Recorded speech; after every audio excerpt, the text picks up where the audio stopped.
The phrase stir the pot refers to intentionally causing trouble or controversy in a situation. It is often used to describe someone who provokes tension or engages in discussions that create discomfort. For example, if someone says, "Don't try to stir the pot," they are warning you not to escalate a situation unnecessarily. The expression originates from the idea of stirring a pot to mix ingredients, symbolizing the act of stirring up a contentious topic or situation. Well, here at Stir the Pot, that is exactly what This Is Jay, Big Fan Breezy, and Philosophical P specialize in every week. So buckle up for the next 2 hours as the Triangle Offense cooks up that essential flavor.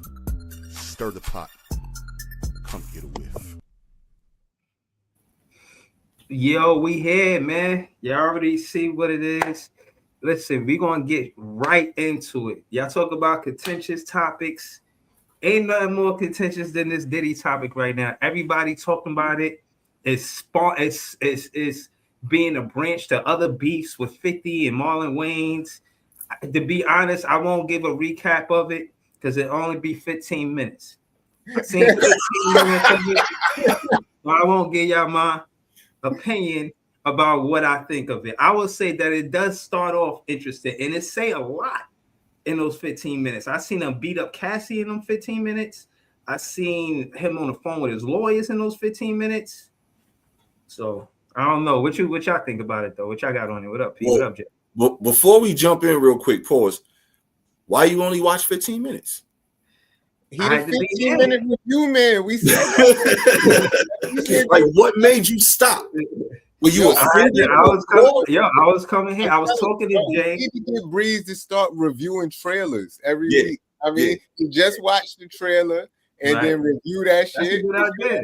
Yo, matter of fact, hold up. I just got it, y'all. So you already got the restaurant coming out called Just the Sides. Then you're gonna have the program called Just the Shorts. You know what I'm saying? Like, you're gonna be reviewing the shorts. That's gonna be your new thing. Yo, bro. TM that, man. That's the shorts. That's crazy. Just the shorts, man. I don't know what kind of demographic I'm gonna get, man. I might get some misunderstanding fans pulling up, you know what I'm saying? Right. So I gotta be clear what kind of content that I'm trying to produce. You know what I mean? What type of shorts you talking about, man? You gotta put your own shorts out there too, man. Exactly. That's what I'm saying. I gotta be very specific, just the shorts. But that being said, everybody probably do pull up and wonder what he mean by just the shorts. So everybody that pull up is a potential subscriber. So that could sound good, like a good thing. You know what I'm saying?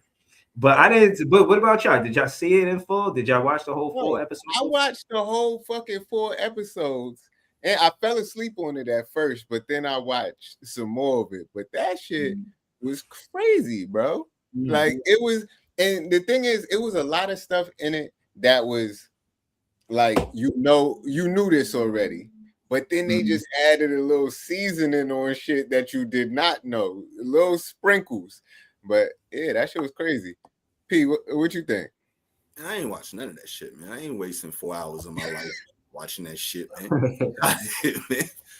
I'm not here trying to get this bread right now, man. It's Q4, baby. It's money making season, man. I ain't got time to watch that. I ain't even watched the Stuart Scott shit yet. But I just came out yesterday. I will watch that probably sometime this weekend. But my thoughts on all of this. Stuart Scott shit you talking about? Oh, they got a 30 for 30 that came out yesterday for him. We was talking about it last week. Yeah, no, I remember him mentioning it, and we said we was gonna watch it, but I didn't get a chance to watch it. But by next episode, I'm gonna watch it for sure. Yeah, I'm gonna catch that shit this weekend sometime. But my thoughts on all of it though is like, first of all, I think it's wild crazy that 50 even put up the bread to executive produce this with Netflix and put it out. Like, I don't know, that's wild crazy to me. Unless he got some personal vendetta beef against him where he I mean, he do, but I don't know, man. No, he does. 50 baby mama was involved in this case somehow. She was one of the escorts or something. She was doing something nefarious, you know what I mean? And because of that, the family ties, because that was one of the things that was in the doc that I noticed that was interesting. They made this nigga Puff out to be a girl taker. Like, But we knew this. He wants your girl, but it's a pattern. It's a pattern. They started out. He took Kim Porter from Al B. Shore. Yeah. Now, I mean, she was working front desk, went over there and macked her down. Then he took Misa Hilton from Eric Sermon. You know what I mean? Then he took Eric Sermon on the documentary from Ryan Leslie. And then he took Joy from 50. He's a habitual girl taker. So hold up though. So 50 was actually with Shorty when they started fucking around, like they was together. I don't know. That's his BM. Know what I mean, I don't know. So he ain't take her, bro. I mean, he's a habitual. The other ones, I think he actually did, like, you know what I'm saying, take them type stuff. You know what I'm saying? But I don't know about the 50 situation. I don't know. To me, that's like me getting mad over somebody wanting to be with my ex-wife, and I'm gonna make her like. It's not that. Hold on. Think about it from It's not that, bro. You think about it from rich nigga perspective. I feel like rich niggas always feel like they own everything.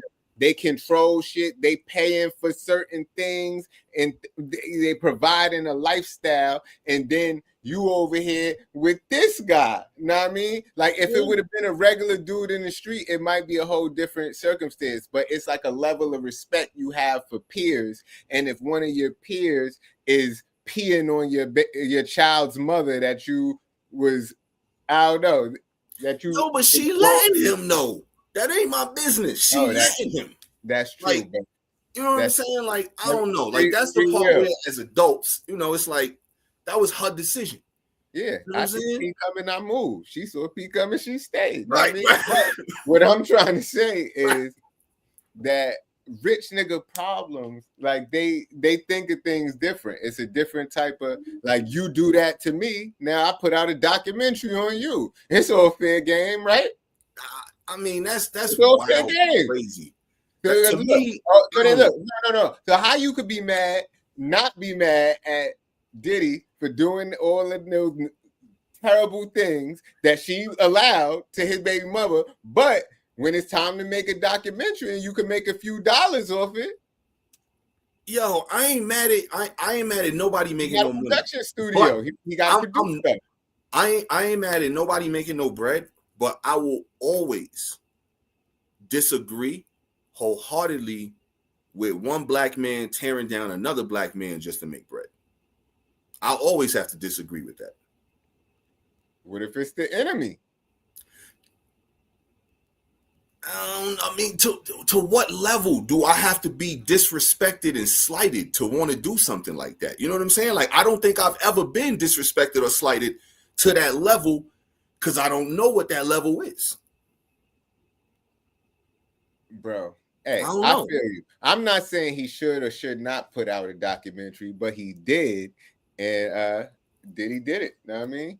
Yeah, I mean, come on, Diddy a wild boy. I ain't forgiving him for none of his indiscretions or anything like that. If you watch the documentary, which you probably won't, know what I mean? But I feel like whoever made the documentary, because I don't think 50 really made the documentary. Nah, he just EP. You know, the EP, you put up the bread. Yeah, but whoever made the documentary, it seems like they were trying to be objective. Because they gave you the bad shit they did. They gave you some of the reasons that it seemed like he would be that way. They gave you at the end where the jurors were saying, like, we don't really think it's his fault. It was just two lovers in love. Like, they was kind of on his side. So I feel like if it was something just to tear him down, they could have left all that shit out.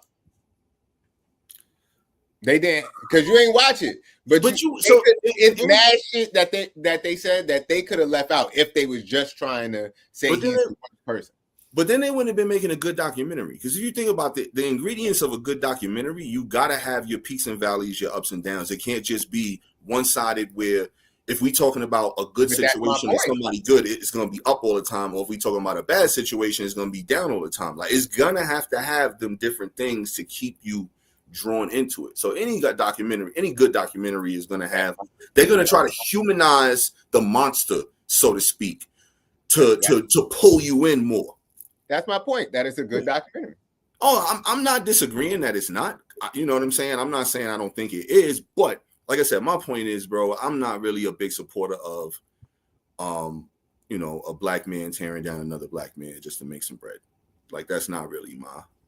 And maybe he wasn't tearing down a black man. Maybe he was, what's the word? The name of it is The Reckoning. He was bringing on some reckoning and making sure, because they did have other documentaries on Diddy already that TMZ. Oh yeah. Did, but maybe he was trying to put out the good one. I don't know, because that's not what I'm hearing. That's not the feedback that I'm hearing from across the land, man. You can't listen to the feedback. You can't just watch the clips. You got to see shit for yourself. But you said you're not going to take the time to. Yeah, I'm probably not wasting 4 hours of my life to do that. You can't just watch the feedback. You got to get your own opinion. And I feel like that's just for the world right now. Everybody just goes off 15-second shorts that they see. Watch the whole shit. Get the context. Yo, you gotta get this about me, bro. I still ain't had a motherfucking Popeye's chicken sandwich, man. That's how I roll, man. If everybody on a wave, I'm probably on the sand, just watching these idiots. No, I feel you. I never seen Pirates of the Caribbean. Like, it's mad. All of those big franchises, really. I've never seen those movies. But what you about to say, Breezo? It looked like you kept trying to interject. Yeah, I was gonna say in those first 15 minutes, the whole trajectory of him trying to paint it both sides so the fans could decide is he a good guy or not. Hell no. Right away, that in a few first minutes, they see him dragging Cassie. I said, damn, like, yo, this ain't 50 know what he doing, bro. He got that footage, and granted, you get to see what Sean Combs wanted you to see. And there was always, I guess, without social media back then, there was more rumors and stuff like that, you know what I'm saying? But you could never know. It wasn't news as it is now, you know what I mean? Magazines was bigger back then, you know what I'm saying? So for 50 to do this in real time for my generation to like see it happening for him, for like, it's like it's connecting the dots to some of the stuff that we may have got right or wrong, you feel what I mean? But I'll tell you this, Pete, I still wouldn't sign no contract to drink no liquor with him or whatever the shit was, especially after watching what I've seen so far, you know what I'm saying? And hold on, I did want to add to what Jace was saying about the part that I seen in the first part. When you describe who he is, his character, who he is, he's very ambitious. And if he wants something or he wants someone, he's going to pursue them. He knew Al B. Shaw was booed up with Kim Porter. That was, you know what I mean? His woman and all that. Now, to your point, Pete, he ain't forcing her. But it's like you a man around this man to do business, and you're notoriously known for not necessarily only wanting to do business. Like he wants your woman too. You know what I'm saying? Like the original Trey Songz, man. Mr. Steal Your Girl, the original. That shit crazy. That was his MO. See, but the crazy shit is that how they got all of that intimate footage. They got the footage from him all the way up until he went in jail. And I found out that it was because, and this was one of the things that they were saying in the documentary as well, that he don't pay people. He tried to keep people around him and like have them living off the lifestyle and keep saying, yo, I'm gonna pay you soon or I'm gonna pay you now. And he didn't pay the documentary person because he thought he was coming home, and then he ended up staying in jail. So and they said, oh shit, well, I could do something with this footage. And I feel like that's equal opportunity. But yo, you gotta pay that bill, otherwise now you see what's happening. If he would have just paid that bill, there would be no documentary. Right.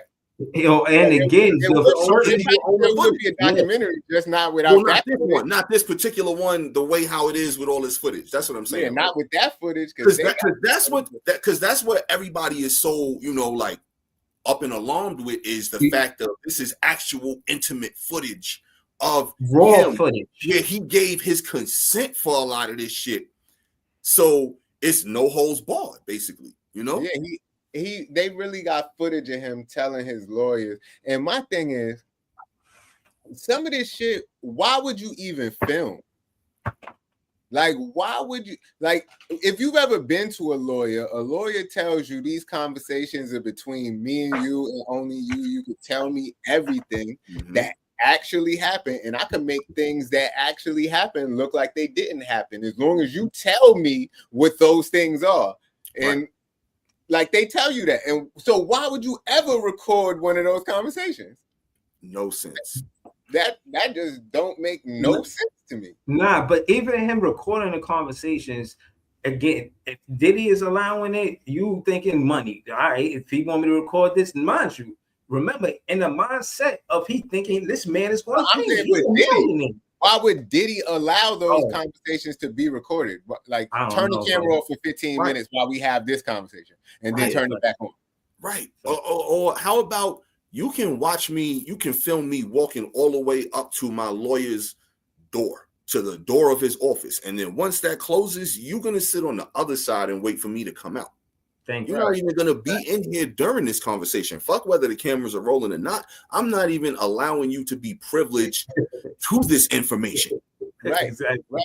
They got the footage of him, his lawyers telling him, yeah, just go back to New York, make it look like you not worried about it. You're gonna turn yourself in. Yeah, make sure you're outside walking around. I mean, don't look suspicious. Like, and they have actual, like, when this shit was happening, remember he flew back to New York and then he was walking around Central Park and shit, taking pictures with people. He was out there with his daughter. Like, they got all of that as a strategy, like, being planned out.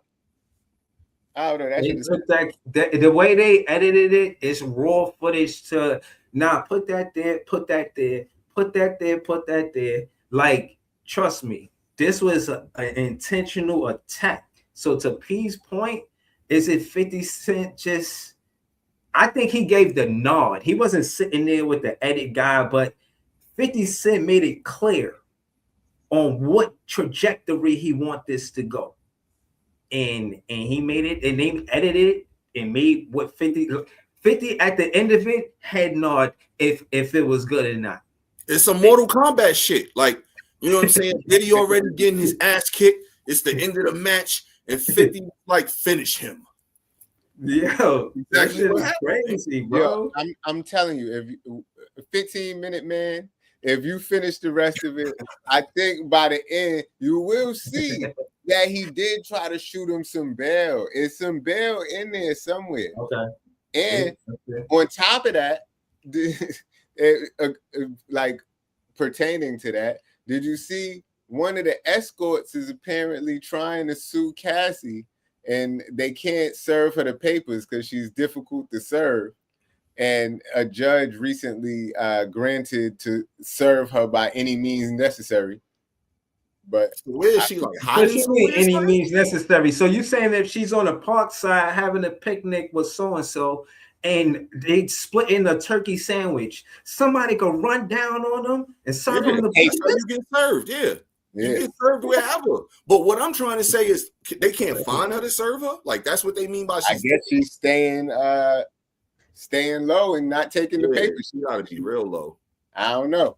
But they can roll up on you at your job, your crib, in your car. Well, she probably live in a gated community, so she all they gotta do is say your name. Here you go. A gated community, right? Gated community. She keep them outside the gates. Yo, man, they're gonna be waiting out there for days. They'll be jumping down like the end of Scarface, man, like coming in through the roof and shit, man. Right. Helicopter. Right. Nah, definitely. You know, if the gated community, you gotta stop, and then the guard right there, if he got a picture of you and it show like, don't let this person in, bro, you cannot get in that gated community. They don't care if you serving papers. That's why you got to be like Son from that movie when he had all the different costumes in the car. Remember? And he was pulling the costumes out. He was wearing the different shits. You've been served by the best. What movie was that shit, man? I don't know. I don't know. Yo, Son had he had mad different costumes. He would just roll up on people and then just serve them. And he would have like it was one scene he had on like a pizza man outfit or some shit, like a stupid pizza hat. He had the pizza box and all of that shit came up. You've been served by the best, and then rolled out. That shit was hilarious, man. I think that was Seth Rogen, if I'm not mistaken. Yeah. Nah, that would be a good way to serve somebody. Or dress up like the pizza guy, but you got to know they ordering pizza. I think for it to be foolproof. Martin did that in Blue Street, right? The guy on the way to their crib. And then tell the pizza guy, pay him not to deliver the pizza, and then you come instead. Yeah. Like you gotta, but if you could time that out, that's foolproof. You gotta hack like DoorDash or Uber Eats or something, and then you can make that happen. Yeah, that would be foolproof. But you gotta get it before the delivery get there, so they really expecting the pizza. Right. That would be wild right there, man. But yo, the funniest shit about all this Diddy documentary shit to me is now him and Marlon is going at it. Him and Marlon Wayans. So why? So like Marlon Wayans says something to the fact of like, yo, why you being extra, or why you dragging this, why you doing all of this to Diddy? And then Fifth, clap back like, yo, nigga, you've been at the parties and shit. I know you've been at Mad Diddy parties or whatever, like coming back at him. And now they just been trading jabs the past couple days. And my thing with that is, like, 50 is undefeated with trolling, absolutely. But yo, you don't want to fuck with the youngest brother in a funny ass family. Cause that nigga been getting heated all his life. Like he been getting them all his life. So he know how to give them back, man. And that's a funny ass family, man. Yeah, but Marlon been coming back with some wild shit, bro. Marlon is the worst one though. Yeah, I agree. He's the most unfunny. Sean is the most unfunny, bro. By far, Sean. That's why he DJ'd in the beginning, bro. They had to be like, yo, you ain't funny, bro. You gonna be the DJ. Marlon, we gonna be in the show. And then Live in Color. Marlon overact too much for me. Like I give you that. He's like black Jim Carrey, bro. Nah, I was about to say he's a bad Jim Carrey. He's the black Jim Carrey. Jim Carrey couldn't act that well, but he's funny. He's still funny, but I'm funny, but not. Like, I'm not saying he's not funny, bro. I'm not saying he's not funny, but I'm just saying that all of the rest of them is funnier, except even Kim. Kim. No way in hell you think Sean funnier than Marlon, bro. Sean is terrible, bro. Sean ain't got no movies and nothing like that. Besides with Marlon, bro. Besides that, if he ain't got Marlon, he got shit. Right, Breeze, exactly. If he not with them, he ain't in shit. Yeah, you know what I mean? I'm just. But he ain't got to go down dirty shame. He got mad funny moments. DJ SW1. Nah, his only funny moments is when he be on some zesty shit, bro. That's his only funny moments. But that don't make him better than I'm gonna get you, sucker, or you know what I'm saying? Like these movies is classics. This is when they was kids. Then Keenan, and then Marlon. Well, nah, Kim. I'll you go. Say Damon and Keenan? Damon, Kim. Keenan created and Live in Color, man. I don't know, man. He's the mastermind, bro. But like, as far as like funny, yeah, you might be right. Damon, Kim, Keenan, Marlon, Sean. That's my order. Yeah, I mean, if you put it that way, yeah. But Damon is hilarious. Blank Man was hilarious. You know what I'm saying? Like he did his own movie, like my wife and kids to you know what I'm saying? Like everything, bro. That dude's hilarious, man. And I think, he pushed the limit. I'm gonna put his son in front of Sean. Okay. Damon Jr. I'm putting Damon Jr. in front of Sean. My fault. I forgot about him. Shit, I might put Damon Jr. and Marlon kind of because Damon Jr. actually might be the best serious actor out of all of them. But he ain't really that funny to me. He all right. But yeah, man. You might be right. I could give you all of those. But yo, y'all gotta see them. I just don't understand why Marlon and 50 is beefing. Like, what? Like he said something like, "Why you know trying to bring this dude down? Why he going through all of this stuff?" So, kind of like some of the shit I was just saying. And then 50, he ain't gonna come back on no, you know what I'm saying, no regular shit. He gonna come back, yo, mind your business. Only reason you sticking up for him is because you've been to Mad Diddy parties, like that type of shit. And then right. You know, Marlon said something back to him. He said something back to Marlon. Now they're going to the point where they posting pictures, like wild pictures of each other. Yeah, I seen one. They said, I think Marlon posted some shit with 50 in the pool with Diddy. Yeah, in a hot tub. In a hot tub. Yeah, is that real or AI? Nah, that's some real shit. These days, you never know. Because that new AI shit that they it look like an old picture though. But they can make it look like that. I mean, no. But what I'm saying is the reason why I'm saying it's real because I remember an interview. I think it was on the Breakfast Club where he was saying that because his child, I think it's his daughter. You know what I'm saying? She part of the community, so to show his loyalty to his daughter, that's why he did what he did. But he's saying he support her, but he's not gay. But 50 Cent is 50 Cent, so he gonna put it out there anyway. Like, you know what I mean? Man. That's what 50 is troll master, man. Like, that's what I'm saying. Like, most of the time, he undefeated in this shit. But it's certain people, like, you know what I'm saying? A funny family dude, especially, like I said, the youngest, man, he been picked on his whole life, man. You know what I'm saying? Like, his whole life, he been clowned by his brothers and sisters. So he ready for war. So I'm just waiting to see how it's going to play out the next couple of days. Because you know it ain't going to be nothing serious. It's a comedian and 50. You know, a 50-year-old rapper and a 55, 60-year-old comedian. Ain't gonna be nothing serious pop off. They just gonna be talking shit. Now, 50-year-old rappers still getting it popping. Ja Rule just got lumped up the other day. Yeah, but that was by Max B people, right? Yeah, Max B came out there. It wasn't me. Don't try to put that on me. I just came home from jail. You're trying to say that was me? I didn't say it was him. I said it was his peoples. No, apparently it was people from This Is 50. Oh, word? Like he was with people from This Is 50. Allegedly, I don't know, but that's what I'm hearing. It was people from This Is 50. Right, well, it wasn't 50 himself, man. It was, you know, his henchmen, man. You know. Yeah, but that's how it always happens. Yeah, but they ain't 50. I bet you them dudes is like 30, 27, shit like that. You know, they still in prime fighting age, man. Now you getting in the fisticuffs at 50, man. It better be over some real serious shit, man. Right. I know you stepped on my kicks. That shit is wild, man. At the Ja Rule age and all of that stuff going on, but just like actually jumping Ja Rule, like, are y'all serious? Like, that shit still beef? Like, damn, that's a long ass time.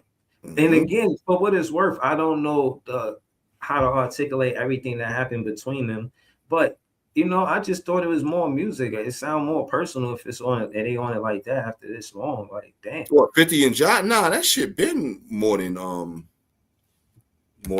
music. You know what I'm saying? Like, that shit. It didn't even start off music, bro. It started off on some personal type shit, and then it started going on music, and then it, you know, yeah, it's been like this shit kind of all about what I think it kind of started over, and it might be music. Matter of fact, I think it's because when 50 came out with Ghetto Quran and he name dropped all of them niggas from the Supreme Team in his song, them niggas got mad. And you know, Supreme Team, you know, Preem, it basically helped them niggas start Murder Inc.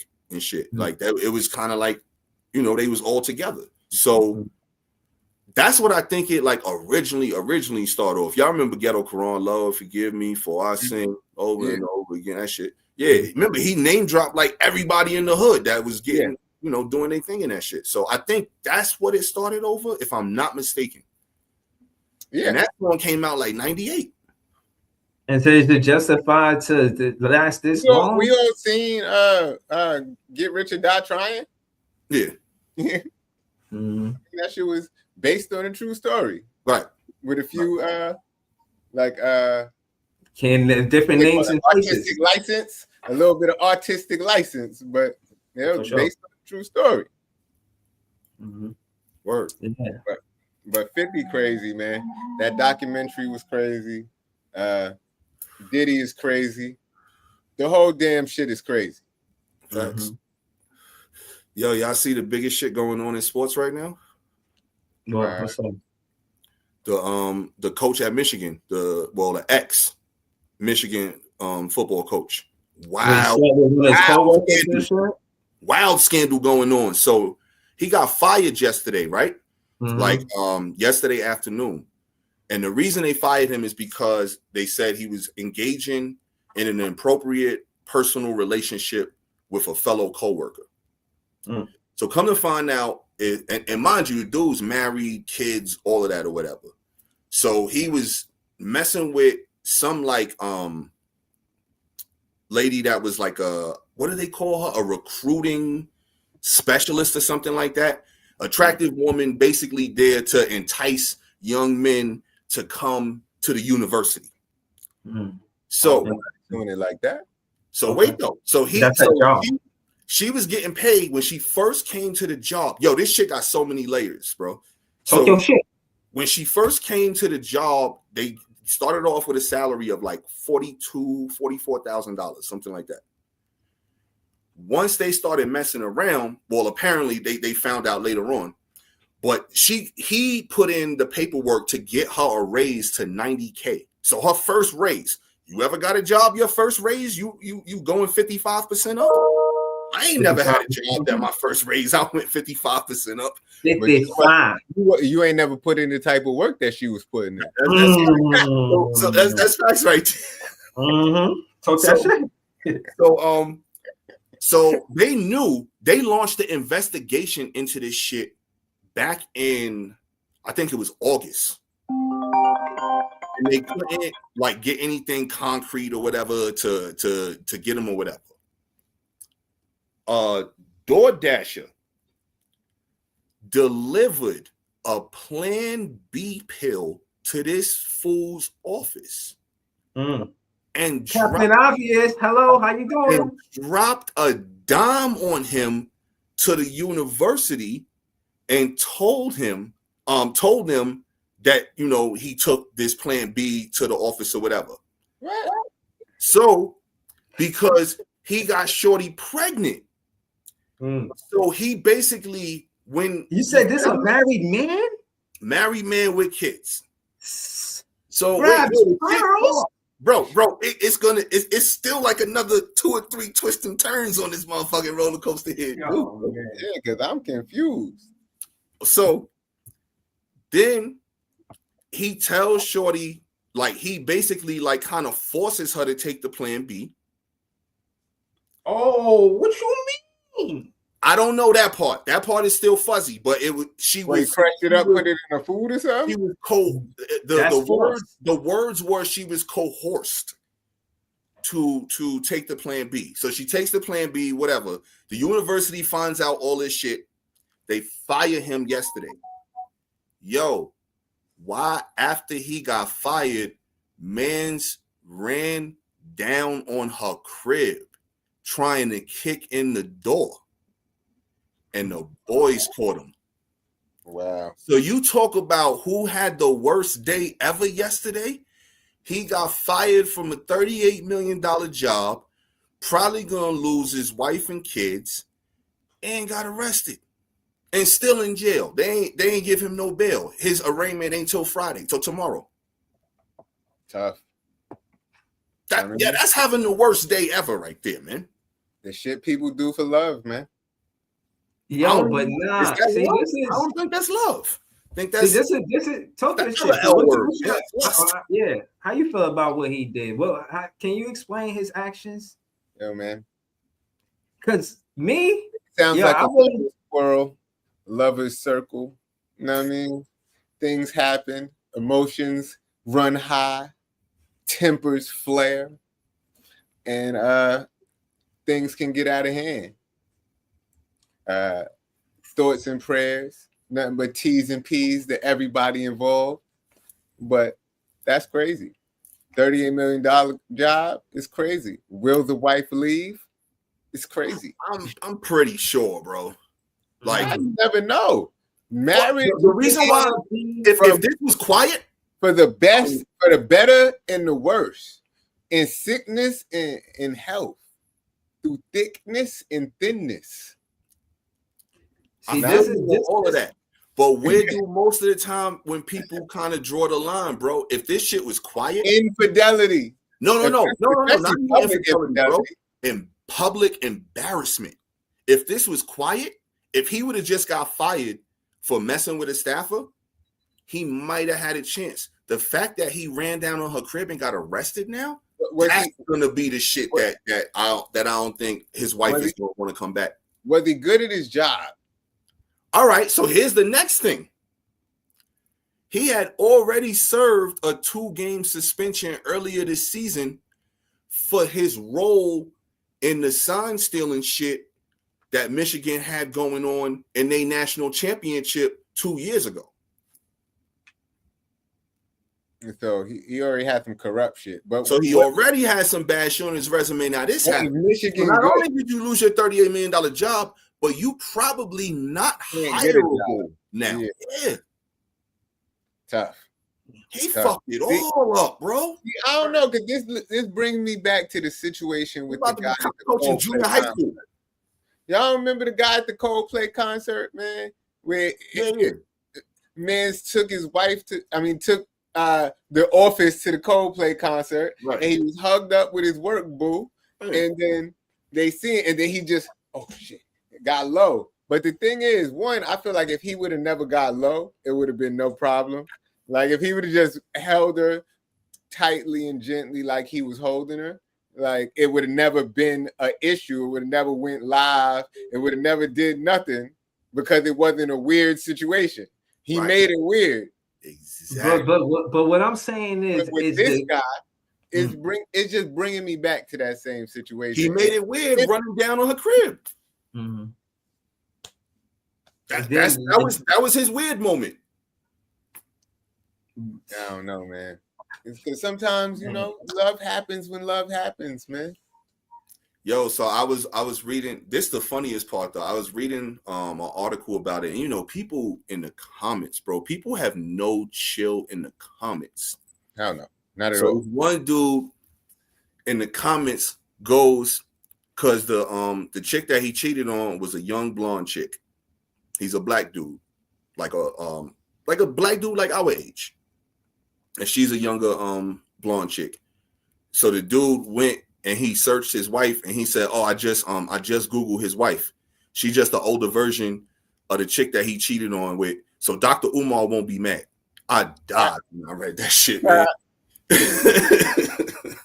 Dr. Umar on to something. Listen, what about Dr. Breezemore? What's Dr. Breezemore feelings on this? Yo, does it change your mind now that you found out it was a black guy and a white chick? Nah, it's two white women though. Right, but that's what I'm saying. I feel like somebody like that, again, it's greed. And you gotta realize everybody looking for you to slip up. You trying to tell me that for one, people don't want your job. You got $38 million a job. All they gotta do is send, a honey towards you. You don't think that's part of a strategy? You don't think that's a setup?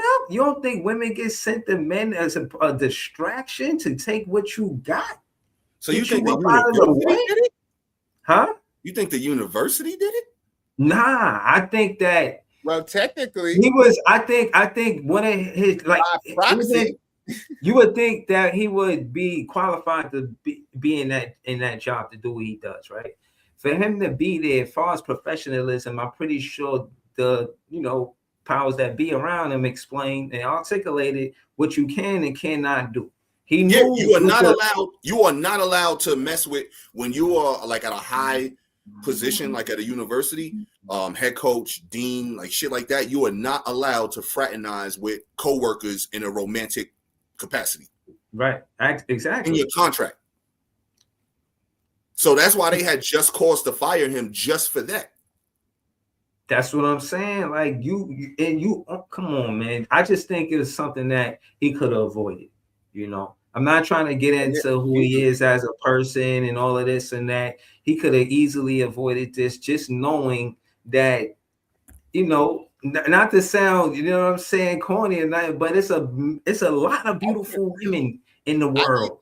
And you can't be with all of them. If you got one at home, appreciate them, man. Because you know, buns worth 38 M's, man. HR process. I need to know the HR process for getting raises around. Like, yo, you know her HR process was throw her hair in a ponytail, bro. No, but that was her HR process, man. No, see, it got to be more than that, because what did he go and like when he was putting in for the raise and said this raise needs to be $45,000, like we need to double her salary. What did he go tell them that she's doing that double the job description? Like whatever the job bringing in these recruits. She's making the guys want to come to the university. Yeah, she's making the guys want to come. She's definitely making the guys to the university. At the university. Yo, man. Yo. That's 38. Yo, bro. 38 M's, bro. Ain't no buns worth 38 M's, man. That's all I'm trying to say, man. And your family. What's worth? Which one? And your freedom now. The 38 M's or the family. Like, you know what I'm saying? Like, bro, that's the shittiest day ever. You lost your job, your family, and your motherfucking freedom. And you gotta eat jail. All on the same day. Like within a span. You lost the job. He got fired at like 1-2 something, and he was locked up by like 410. Like, what the fuck, man? Yo, but listen, I tell you what, it might have been a justified crash out. Yo. But the truth is what they're gonna say is the negligence of power, the abuse of power. Yep. You know, he did a lot of that. And I think because you lose a $38 million job, you might lose your mind as well. No, absolutely. Like you lose both at the same time. But you also got to have the foresight to know if you crash out like that and it goes public, now you're not hireable. Well, you said he already was unhireable. Well, at least maybe now you take a year off, you sit on what you got and make it work, and then maybe you get an assistant coach job at like a smaller college. Huh? You get a Jack Vaughn job. Like, yeah, exactly. You get an assistant coach job at a smaller college, because Michigan is one of the big jobs to have in college sports. Like Michigan football, it's like 10, 15 jobs that are like the best jobs, and that shit is on that list. So, he had a damn good job. And all right, now you mess up because you was involved with the sign stealing shit a couple years ago. You serve your suspension, fine. Now you get fired. All right, you got a lot of shit over your head. So, you go do an assistant coaching job at like a Division II school or something like that. And then you work your way, you show that you still got your skills, you work your way back up the ranks. Now, after you done did some shit like that, bro, like after you basically are showing that in the heat of the moment, that's what you're going to do. And as a coach of 90 young men, you got to be a person that's going to be able to show them in a situation where you're in adversity, how to let the cooler head prevail and figure out a strategy to navigate out this shit, not make it worse. Yo, not the hold on, but no, I just want to say, bro, look at this. Oh yeah, I seen that. The fire department saved the nigga sneaker collection, bro. When I seen that, I said, not all heroes. Salute to the firemen who did. Well, first of all, salute to all of the firemen that go in people's houses and rescue people. I mean, but not only to rescue the people involved, but to rescue a man's shoe collection. Innocent. Every sneaker, every pair of sneaker, innocent. Bro, you know what I'm saying? Whoever did that deserve a fucking cuddle from somebody. You know what I mean? A holiday or something. It was in Chicago, I think. But I want to ask y'all. Like if I was a fireman, I'd have told you might got to let your shoes burn, bro. Like, I'm sorry, bro. We got all the people out safely. Hopefully, we'll be able to You will This see shit what might have happens been after AI though too, though, bro. Everything is AI. You don't never know what to take serious. So hold on. Let me Yeah. ask you a real. Can I Might ask be you a AI. sneakerhead question? Is Yeah. it a real? Is it a real hypothetical that he will be able to flip that sneaker money, like sell it and get bail if he wanted to do that? Do you think that there's enough sneaker money to get bail, or he locked up? He can't go in. Who, He dude with the fire or the coach? no, the coach. He locked up. He can't get What in. sneaker money? Like if they sell his sneakers, like if they Nah, that's sell it two because he different can't wear stories. it. No, that's not his crib. Oh my bad. Nah, imagine that. Yo, you thought his Like, wife set the crib on fire or some shit? Like, No, yeah, they no. burnt down in the same day, but they saved the sneaker collection. Yo. That was the saving Oh, grace. man. No, my fault. Nah, Damn, Jay just. Nah, I My just fault, my fault. interrupted. I was My mad fault. confused for a second. I thought it was the same person. I was Oh like, man, I was gonna show the put shit to the curb. I was like, damn, That's my funny. bad. oh man. Nah, it's all good. It's all good. I mean, Because because I'm saying like the way they be talking about, none of y'all was talking about the boots and shit. I don't want to change the topic, but yeah, nah, that's serious. They say shout to Fireman, man. Salute to them. Yeah, man. Not all heroes wear capes, man. did y'all see about the lady in DC, the squatter? Nah. It was some lady, huh? I heard something. I seen it, but I didn't read the article though. Bro, that shit is insane, bro. A lady was renting an Airbnb, bro. Somebody moved in, bro. Like they rented the Airbnb and just never left. Bro, Did they check out? Like, did they on the app? she was in the Airbnb from March to today. Oh shit. Like they just got her out. And no, not this March though. Last March. So like almost 2 years. March 2024 is when she got in the crib. I So like almost it. 2 years. Wait, Crazy. no, hold up. So, like, my first question, yeah, she never checked out on the app. Like, she's like, did she check out and then she just stayed? Well, she probably checked out because I think if she wouldn't have checked They'd out, have kept she charging. would have still been billing. Right. But- Okay. So that makes sense there. I should know that. My second question. Why the fuck they just now doing something about it now? Like they ain't tried nothing before then? Like they finally, all right, this enough's enough. It's been almost 2 years now. Like, nah, she was trying. The lady said she was paying $4,000 a month in rent for this place. She tried to get her out. They said she went over there and asked her to get out. She went to the police. I forgot when because Shorty turned off the water and everything and the electricity to try to get her out. But then she just called and got the electricity and the water put on in her daughter's name. And then that gave her even more squatters' rights because now she got bills in her name. but how the hell is she even able to do that though? How is she able to get the shit cut off? You ever notice this? And this is crazy, but this is crazy, but I never really paid it attention. But you ever called a locksmith before for something? Yeah. Bro, they don't even really be asking for ID. They'll just let you in. Locksmith because you was locked out. Did they ask you for your ID? I think I was asked for ID before. Because I did it one time and they did not ask me for ID. But I think she was using that type of method or something to get back in the crib. Because I think they changed the locks, but she got back in the crib. They put a big ass sign outside saying that she was something. This bitch put a sheet over the sign and tried to push the lady off the ladder while she was putting the sign up. Then like she went to court. The court didn't do nothing, said she had rights. They were trying to figure out if she was a tenant or not.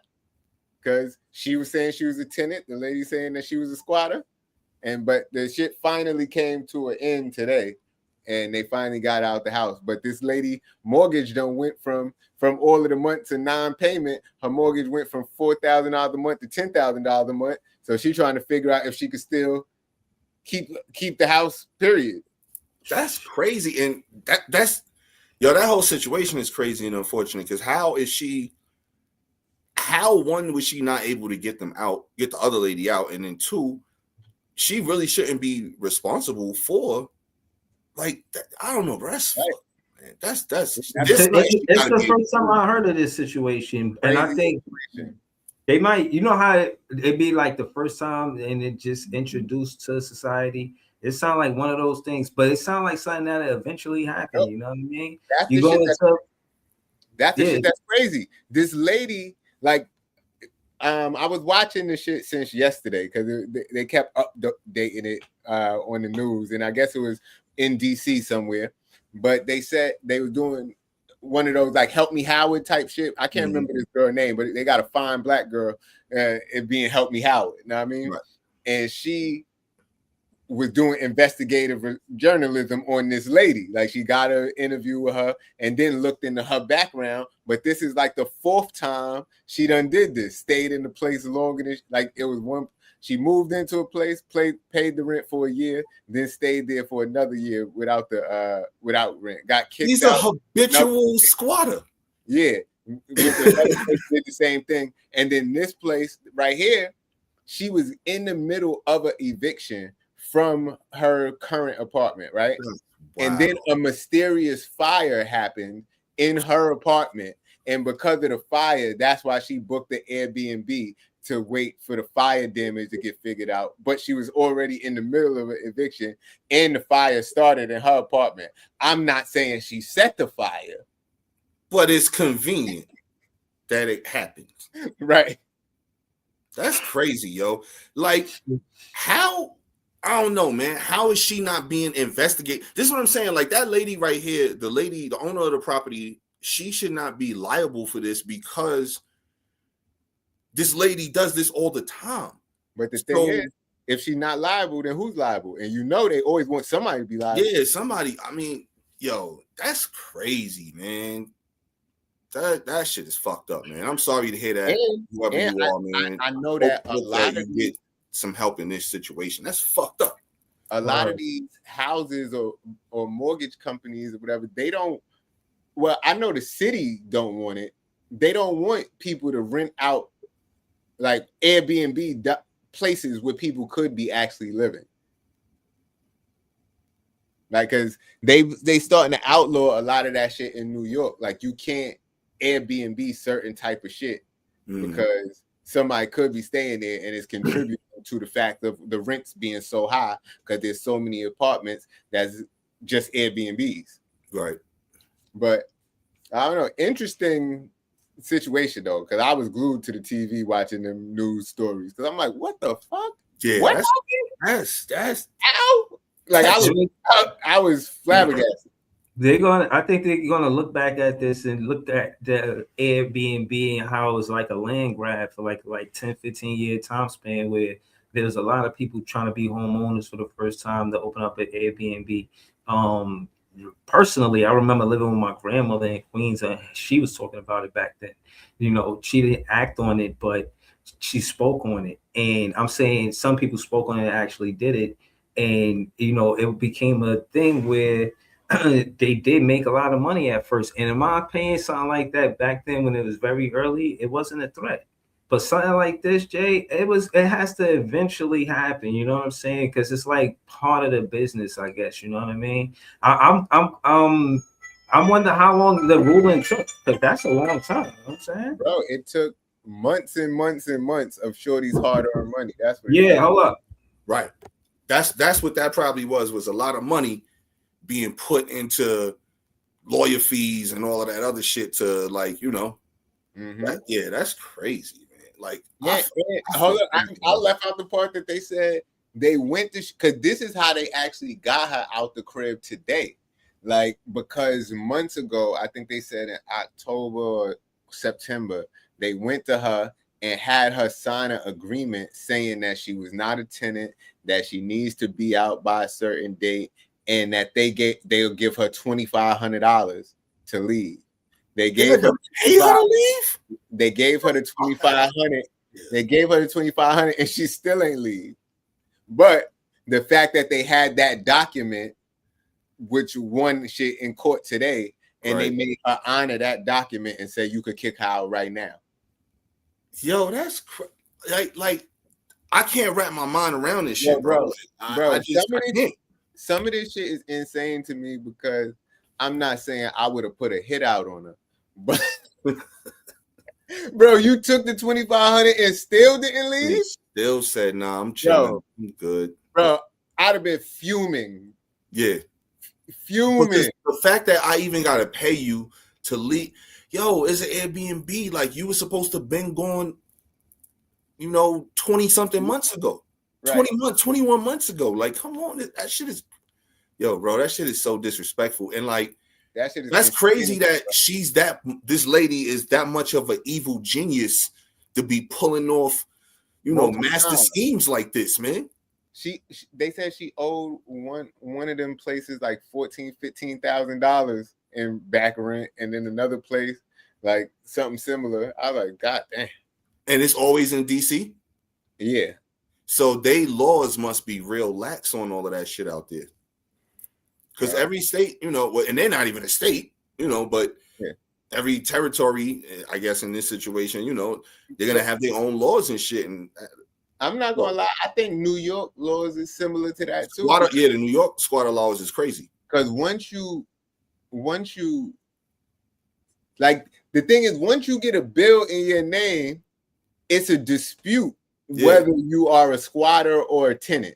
But that's wild. Like she can even do that. Because it ain't squatters. Because squatters' rights is whatever it is. But if it's a dispute whether or not this person is a tenant or not, like if you saying you never gave them a lease and they saying they is, court don't know who to believe right now.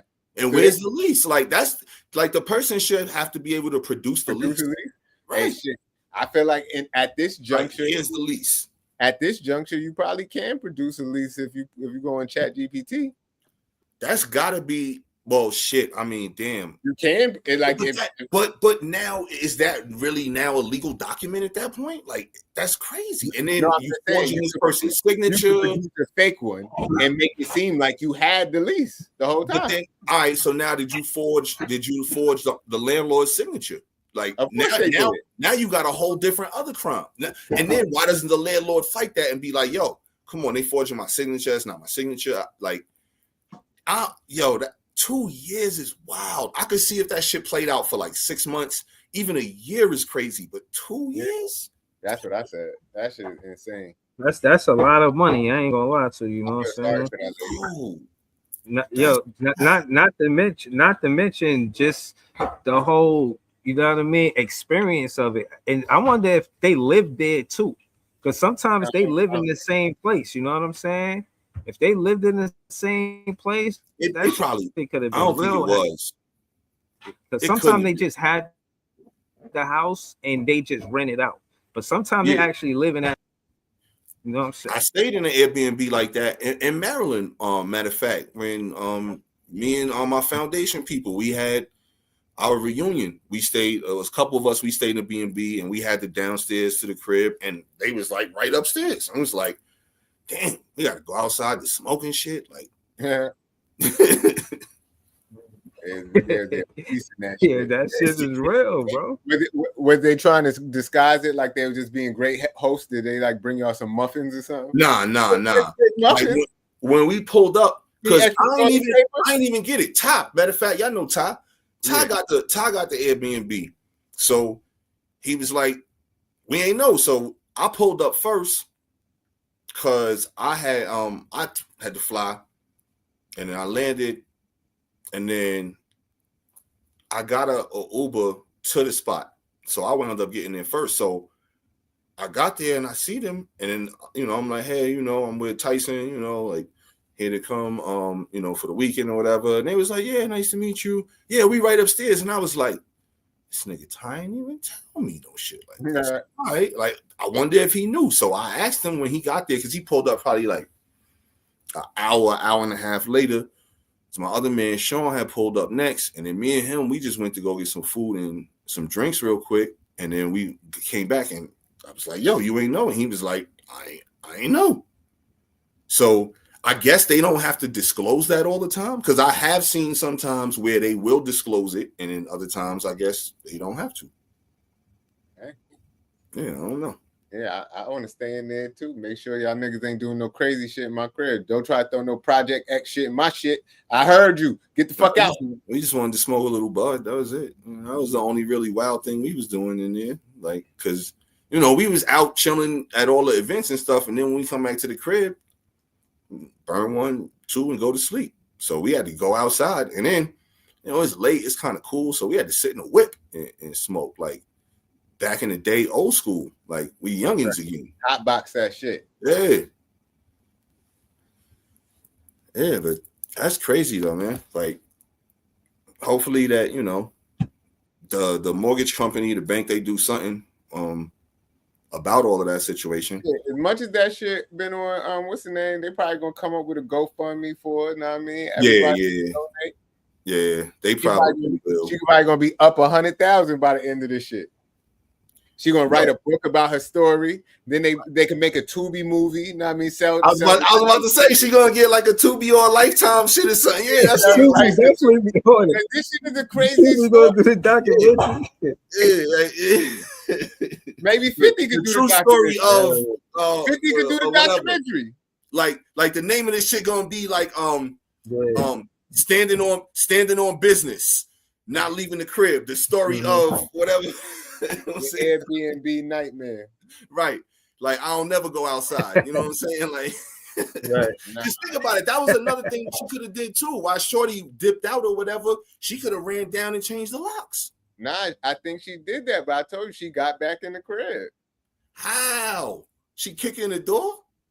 I don't know. You gotta ask them. And then rechange the locks. See, that's why I want to see the Tubi movie or the Lifetime special, man. You know what I'm saying? They was trying to catch the news people was trying to catch her sister or somebody when she came out the crib. She got in the car and dipped mad quick. I don't know parts of this shit. but drama, when they dramatize it, like they gonna probably run into each other in the hallway. Like imagine she see her bringing a lamp. Like, yo, why you bringing that lamp? You have a housewarming gifts and shit. Like you're not even supposed to be here this long. You doing laundry and shit. No, they see each other in the laundry, man. Like, yo, what you doing here? Like, what you wash your clothes? Running the essential oils and candles business from the crib and posting shit on, like taking trips and coming back to the crib. Like, that's crazy. Oh, she got money to take trips? Yeah, or her Instagram. She ain't paying rent, of course. She ain't paying no bills. She chilling. And it says she runs a nonprofit too. Yo, she chilling, man. Like it was a whole lot. It was a whole lot. The world is going crazy, man. That shit like this could happen, and like the world is really fucking on its ass right now, man. For real. Yo, y'all seen in the shit in Hardee's, in Missouri? Nah. Yo, customers walked up in the spot and found the spot open and operating with nobody in there. Like it was fries in the deep fryer and burgers on the grill, but it was nobody in the shit. So no, see, you would think, right? That's what the first thing was. Alien abduction. Wait, what the fuck? It probably is just one nigga working and he went to the bathroom. Nah, so the one dude who they was interviewing in the story, he was like, yeah, I came in here because my wife made me come here because she wanted a hot ham and cheese. So we came and I got the hot ham and cheese. And well, I wanted the hot ham and cheese, but I didn't get it because there was nobody here. And we kept saying hello. So it was like 5 of us in here. We were screaming out for like 10 minutes. Nobody came. We smelled the food and everything. Yo, come to find out, the reason why this shit happened, they called the cops and everything. The cops came down.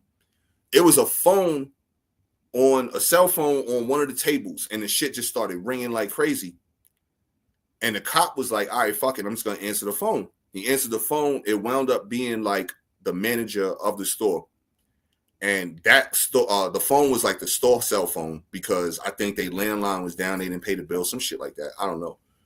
But the staff walked out like they were tired of working conditions and situations and wages and different things like that. So they planned a walkout. So they basically was like, yo, we going, at 12:10, we all out. So when the cops walked through the back and everything, the back door was wide open. And they just all bounced. But the shit was crazy, bro. Could you imagine walking up in any restaurant and the food is cooking and everything, but nobody is there? The fuck would you do? I'd have cooked that shit myself. You would have went to the back and finished up. Bro was eating a burger too when they was talking. Like when he was like, yo, I just helped myself to this burger right here because I was hungry while I was waiting. Yeah, I would have just went and got me some food. You know what I mean? He couldn't get that hot ham and cheese for his wife. He would have went back to the crib with other shit and no hot ham and cheese. And then the whole reason he went there for, then she'd have been complaining to him. I'd have fuck around and just been running the Arby's. Where were they? Hardee's. No, welcome to Hardee's, home of the Hardy. What can I take your order? Yo, we not accepting credit cards today. We only accepting cash. And if you don't got a lot of cash, so what? We taking discounts. Right. Whatever you got, man. We treating this like the offering plate at church, man. It don't matter, man. Whatever you got, right, throw it up in there, man. Pay what you want and pay it forward. Yo, that's wild, man. Yeah, yo, cops, fuck around me, the cops wouldn't have got called for a long time. It'd have been a lot of shit missing by the time they got there. Yo, Breeze, I'm not even saying like just stealing out the register like that, because you probably can't get the register open. You know what I mean? But I'm eating all the grub. I'm sampling like one of everything on the menu. Oh, I ain't never had that shit before. I'm gonna fuck with this, right? and if people come in, all right, fuck it. I'll take your order. I'm back. May I help you? We only taking cash today, though. Our systems are down. We are not taking cards. or matter of fact, that's a TV movie too. Zelle and Cash App also. So go ahead and send it over this way, But that's it, bro. Breeze, what you doing if you woke up in a restaurant, bro, and the food is cooking and there's nobody in there, man? What are you doing? Bruh, that shit, I probably do some wake and bake. Then I'm saying, I'm smoking in the restaurant. It's just me in there. You know what I'm saying? No, it's other customers. I think it was like 4 or 5 other people, and they all just like chilling there waiting to eat. Yeah, they all waiting. Like what the fuck is going on? You smell. I would look at the food. Hearing the sizzling. You hearing the sizzling from the oven and the stove and shit. Yeah, that's crazy. Yeah, that shit would creep me out though. You know what I'm saying? At first, so I'll be like, yo, this is ridiculous. You know what I'm saying? Like, how you not going? It's one thing to microwave something. I don't know. You could walk away for 5 minutes if you microwaving something, but if you cooking, that's immediate attention. You gotta like stand over the stove. So you know what I'm saying? Even Benihana's, they be there doing the shit in front of you, but you imagine Benihana's, he just flip his shit, doing all of this and that, and then he just walk away from the stove. Like, what the fuck? Like, that shit is not cool. It's just dropping. Like, that shit wild, bro. That's it. Yo, but y'all heard what happened to the just because of crazy story. You heard what happened to that dude, right? Salt Bay. Who? You heard what happened to him, right? The one that was the one that was doing this. Oh yeah. I know you're talking about. Yeah.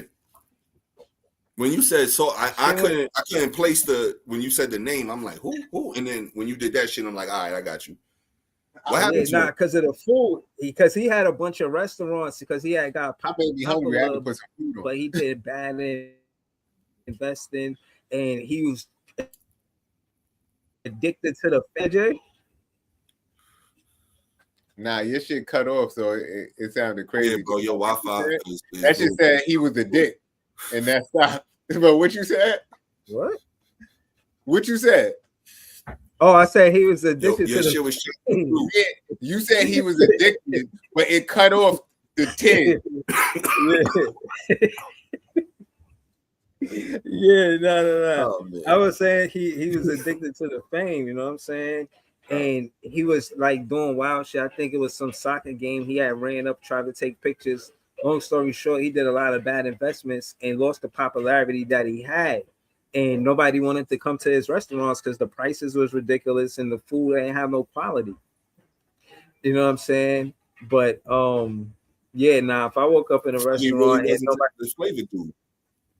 Yeah, he really just did that. Yeah, he wasn't. Yeah, he wasn't really doing good business and shit. Man. He Word. got why he ain't had a good, like, think about it. If you made your fame off that shit, how you not bringing the flavor to your food at the restaurant, man? Like, I don't know. I feel like I've been lied to about his whole like existence and legacy, man. You know? Yeah, yeah. They made it seem like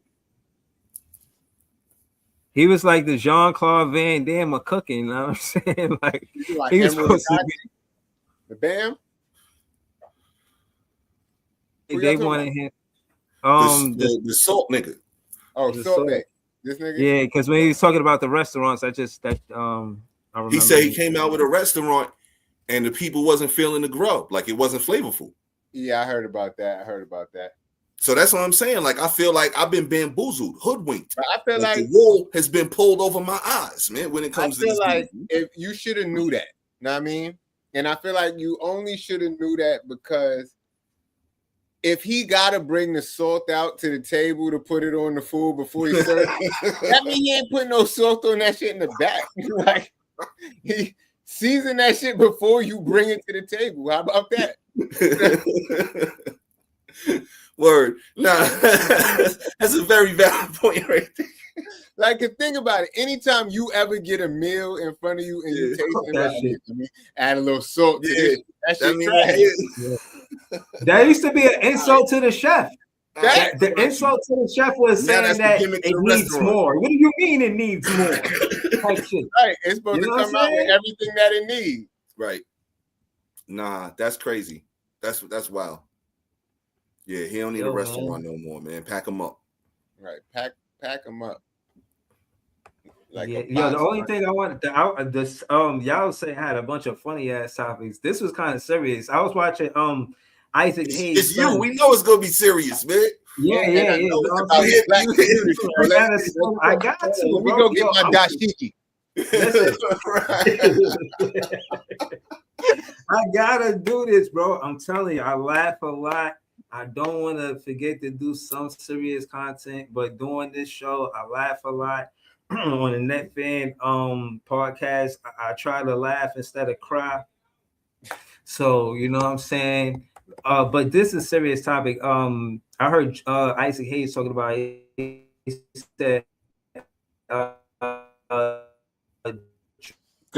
project for 2019. Y'all heard about that? Well, your shit just did it again, bro. Computer love. You got it. And it's funny that it did it right while you explaining the topic because I was listening.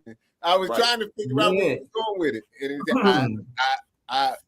we could talk about rewind it. Just say it. Just say it again. Hopefully I'm gonna just let T-Mobile know I'm paying the phone bill and y'all embarrassing me on this podcast. You know what I'm saying? I ain't feeling that. I'm gonna call. I want a discount. It's around Christmas time. I need to get a discount. You know what I'm saying? Like, you know what I mean? Take $15 off of some shit, man. Yo, you ain't in they fave fives, man. Remember T-Mobile used to do the fave fives? You ain't in they fave fives, man. That's crazy. He's doing it again. Yo, you gotta switch up, man. You gotta switch up your carrier, man. They're not doing you justice. I want an extra $5. Man, I can't lie, man. Xfinity is righteous, man. Yeah, they gotta do me right because I'm definitely paying the bill. My internet is crisp, bro. I like Xfinity. I ain't got no complaints with them. Shout out to Xfinity, man. You might need to do the switch. They offer them in your area. You might need to check them out, man. Yeah, my first when I got over here, it was Xfinity, but I ain't like their service. I guess around here, whatever. And then I got Verizon after that, and then after that I got T-Mobile. And for what it's worth, T-Mobile been good. This is the first time that I've been getting a lag for like the last 3-4 days. But besides that, it's been good. So I'm not gonna pretend like it ain't as a recent. But still, if I could get $5 off, I'm gonna do it. You know what I'm saying? But Isaac Hayes, he was talking about how Drew Ham, she created Spotify Rap as her internship project for the company in 2019. Not only did they not hire her, they took heard the idea and ran with it. It is now the biggest cultural moment that Spotify has every year. Another so basically what I'm saying is, that's messed up. You know what I mean? Like, they won't acknowledge what she brings to the table and what she contributes. And I mean, to the sense where they reward her for it, they don't hire her. You know what I'm saying? As an intern, you got to see a person is motivated if they could create something as an intern. They're not even getting paid. As an intern, they create this. You know what I'm saying? That motivation is important to building the company. I would think it's the obvious choice to bring on board. So I don't know. I just think that's a bad look on them. I think they lose out. I think she wins in the end, and they the ones who lose out. But that's fucked up that they did that. You know what I mean? Bro, she can put that on her resume. Yo, hold up. I wasn't even looking at the comments, bro. They got me weak. Nigga said Breezy is the spirit of Breezy, aka Ghost Dad in his bitch. I see that comment. Yo, because you had a light. You wasn't looking like Ghost Dad before he came on. Where the light go? Nah, that's wild. The spirit of Breezy. Wait, homelessness is at an all-time high. People find all kinds of creative way to put a roof over their head. Word, that's true. Mm-hmm. The comments was funny. Hot topics tonight. This stir the pot, man. It's what we do, man. Hot. Know what I mean? We in the spot. Mm-hmm. Know what I mean? On the dot. Know what I mean? 8 p.m. Know what I mean? Pull up. Well, to your point, though, P, that look good on her resume. You know what I'm saying? Yeah, bro. Like, even if she don't make the bag on this time go around, bro, she gonna have shit lined up like now. And like now it goes from a point where she's struggling to find a job that she really wants to now she might have 3, 4, 5 offers waiting for her. So, for sure. Yeah, bro. That's innovation. That's we bring you on board. You actually see something that can make the company work, so the oil to the gears. Like, that shit is still relevant to what they got going on now. Like, I don't know, man. That's crazy. And not to make it, all of dude from CB4. I'm black, y'all. I'm black, y'all. I'm bliggity, bliggity, black, y'all. Gotta get the cool, bro. There is a lot of inventions that, you know what I'm saying, should get acknowledged because they were African Americans opposed to, you know what I'm saying, white inventors. But that's neither here nor there. They're all, but I get what you're saying. There's some that's not, but there's been strides over the past, I'd say 20, 30 years as far as giving black inventors their due. There are still inventions that we need our due on, but I will say there are strides in that aspect. Yeah, and I appreciate that, you know what I'm saying, because there's a lot of great things. I'm gonna do it again, but I did Fan of the People episode about I think his name is Jerry Lawson, and he was the reason for cartridges. Like, if you bought a game, you played that one game on that system, and that was it. He was the one who introduced cartridges where you could play more than one game on a system. You know what I'm saying? That was dope. So, I know we always talking about games and all of that. You know what I'm saying? So, I figure I mentioned it. You know what I mean? I don't know what I would call this segment of the show, but Dr. Breezemore. Me and Jay already told you that's the name of this segment, man. We got to get you the Kufi and the dashiki, so that way the people know when it's the Dr. Breezemore segment, right? That you got your garb on, bro. And if you don't get it, I'm gonna get it. You know what I mean? Every time you start doing it, I'm gonna just put it on. Like, either way, you gotta keep it going. You gotta keep it going. I seen Jeezy. He was saying that he called out labels for paying young traumatized rappers millions to rap about killing each other, pardon my language, knowing they could die while labels keep their masters. And I thought that was interesting because to Joe Budden, he had a comment saying that hip hop can never die because that's the culture, and you can't confuse the culture with the actual music that the radio might push. You know what I mean? It's two different things. And I think that But that's one thing I say there's about people from complaining all about walks of life. it, They don't always have to rap about one narrative of being from, I don't know, from poverty. And if you was a dentist and you was a rapper, I'll listen to it. It'd be rapping content about a dentist or whatever the case is. But I'm just saying that to say it don't have Knock to your be teeth from out that. and then But, fix him. you Charge know, you double. That's how I bubble. mhm. That's what those is dentist bars right Whatever, there. you know what I'm saying? Those is dentist Yeah, bars. whatever, you know what I'm saying? bro. There's somebody Word. out there. Whatever you want to hear right now, music wise, it is out there if you search for it. I'm 99% sure there is a dentist out there with bars. You know what I mean? And I'm pretty sure if you search for YouTube right now, the dentist rapper, I bet you it come up. Matter of fact, I'm about So to let search. me ask you this. Just on the radio and the media pushing certain artists and certain music, how much is it on the consumer to be educated enough to just because they have the convenience of searching their own music and don't have to just rely on what's on the radio? Like, how responsible is the fan of the music to say, you know what, I'm not going to listen to this, I'm not vibing this, you know what I'm saying, I'm going to go this way because this is the music that I rock with, you know what I'm saying? Like, I feel like, to answer my own question, I feel like you got to be educated, bro. If you don't like that music, tune it out, you know what I'm saying? You And listen to the radio for everything now. So you listen like to the radio? No. Yeah. You listen to the radio? Sometimes Nobody listens to the radio, so the radio can't dictate what's popular because nobody listens to the radio. That's like saying, oh, a newspaper is going to tell you what's going on in media today. Yeah, sometimes I listen to the radio. Algorithms kind of dictate some of that. Yeah, but the algorithm is not it's not the radio. Yo, bro, it's radio. Everybody's got choices for everything now. Like to Jay's point where he said, like, there's something that they're gonna make for like every type of genre and things. Like it with everything, bro. Like if you look at the world how it is now, it's all about options. Yo. Like when you go on a website, you pull down a menu, it's not like one or two things, it's 20 things, 30 things. So it's all about options. So it's gonna be something out there for everybody. If you want to hear this, they're gonna have this for you. If you want to hear that, they're gonna have that for you.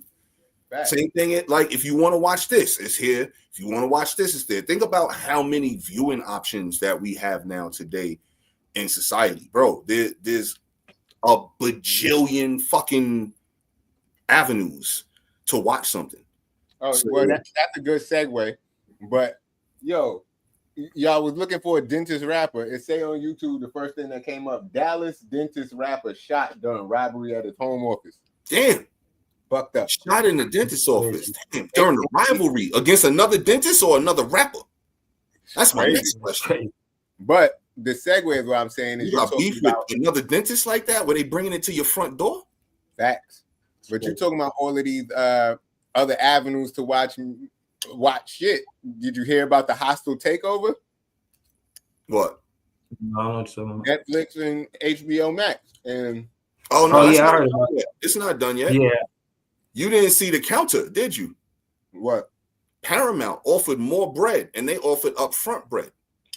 Netflix bread is 82 billion combined with cash and stocks for later on. Paramount is now offering 104 billion straight dollars.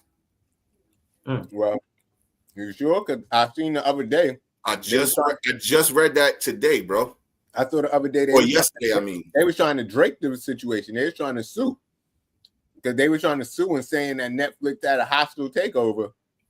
I don't know, bro. And the craziest shit I seen with all of that is now this dude is getting involved. 45/47. Yeah.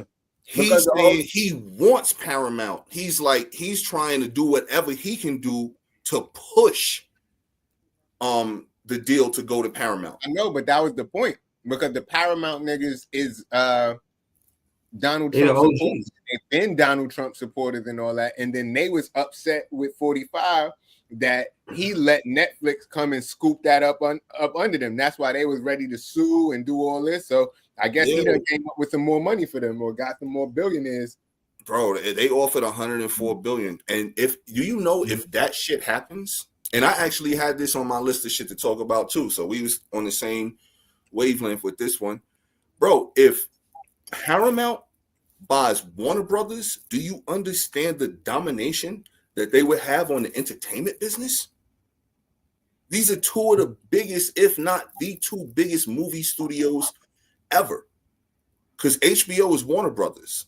So with that, you getting Warner Brothers, you getting CNN, you getting TNT, TBS, you getting all of that shit with that sale. And now if you combine that with Paramount, Paramount is the Paramount Movie Studios, CBS, Nickelodeon, BET, VH1, all of that. So now you combining all of this shit together and making it one company. They almost have a stranglehold at that point over most of the entertainment business. So then why they complaining about Netflix? That's why it was big, because one of these two companies is now going to try to dominate the entertainment industry. Because if Paramount does it, it's over. If Netflix gets it, now they can try to battle with Paramount, because now they own a whole movie studio too. Like they own bigger than what their Netflix movie studio is. So this is a major power struggle that we're about to see play out over the next God knows how long it take, because of litigation when it comes to big money deals like this. Yo, this shit could play out for a couple of years. Yeah, you know what I like, what's interesting to me the most is the old money versus new money. You know what I'm saying? Paramount started in 1912. Netflix started in 1997. As a DVD company. You know what I'm saying? Now we talk business. Now they about to put right. So that's what I was going to say next. And to add to that, it's like old money always going to do that. Like they understand the capacity, the complexities, the magnitude of letting a company that started in 1997, they started in 1912. That means they had money flipping for generations. You basically would be taking over media. I know I watch Battle Rap, and I was listening to Tay Rock versus Lou Castro, and Lou Castro said, something like all no takeovers is peaceful. Like, to your point, litigation gotta last a few years, because that's part of the conversation. Bleed them dry, send them to court, bleed them dry, and then we want to see who got more money. Like, Paramount is not letting this old money versus new money. Old money is not letting Netflix just come in and just stay over my dead body. You know, they be saying shit like that. They not letting that shit happen. That's too much of it. You talking legacy, family legacy money from 1912. You can't tell me families is not involved. Oh yeah. Paramount is one of the biggest companies in the world. Like think about all of the shit they own. And yo, the crazy thing about this, like, I didn't even know the Netflix deal was structured that way until this Paramount deal was presented, because then I read deep into everything. And I can't remember the exact number of how much of it was upfront cash that Netflix was offering, but I know it was less than half of the 82 billion. So the majority of this deal is contingent upon if Netflix is able to take this and now bubble even more than what they are now, because now that stock is going to be worth more. If they take this and now take a loss, and now you sitting on, let's call it 50 billion worth of stock, and that shit takes a tumble into the toilet, and now it's worth 10 billion. Yo, you know how shitty of a deal that is now? I'd rather take that $104 up front, because I know what it is. Yeah, but I don't know. Like I said, I wouldn't want to be in bed with Trump's people. $104, 30. No Diddy, you know what I mean? That's that $104 versus 30. I don't know, man. Like, See, that's my thing is too. The business conversation is one conversation that we need to have.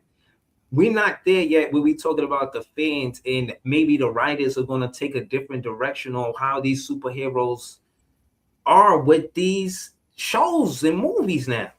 What if the writers decide they want to go different ways with these superheroes, and maybe this one is more important than this one now because the universe changed? Because not you, the business universe changed. You know what I'm saying? Or do they just keep what they got content wise, stick to that script? Nothing changes.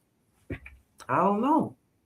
You think like remember we was talking about remakes? I didn't see it the other day. I got 0 minutes watching this, but I seen that they did a remake of 0 minutes. You know like, did y'all see the remake of Teen Wolf?